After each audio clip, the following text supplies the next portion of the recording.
Madam mummy బియ్యం ఎక్కువ తినేస్తున్నారు. మీరు కూడా పచ్చి బియ్యం ఎక్కువగా తింటున్నారా? అయితే ఇది కేవలం ఒక హ్యాబిట్ అని కొట్టిపడేయకండి. అండర్లైన్ న్యూట్రిషనల్ డెఫిషియన్సీస్ ఏమన్నా ఉంటే ఇలా అబ్నార్మల్ ఫుడ్ క్రేవింగ్స్ రావచ్చు. లైక్ పచ్చి బియ్యం తినాలనిపించడము, ఐస్ ముక్కలు తినడము, శుద్ధ ముక్కలు తినడము, మట్టి తినడము, లేదా పెయింట్ గోక్కుని తినడము, ఇలా అబ్నార్మల్ నాన్ న్యూట్రిషనల్ సబ్స్టెన్సెస్ తినాలనిపించవచ్చు. దీన్నే మనం మెడికల్ టెర్మినాలజీలో పైకా అంటాము.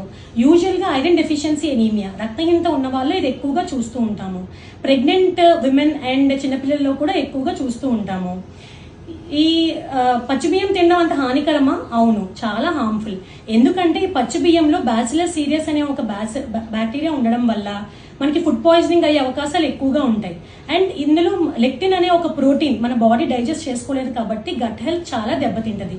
సో మీరు కూడా పచ్చి బియ్యం తింటూ ఉంటే నెగ్లెక్ట్ చేయకుండా వెంటనే మీ హిమోగ్లోబిన్ లెవెల్స్ చెక్ చేయించుకోండి.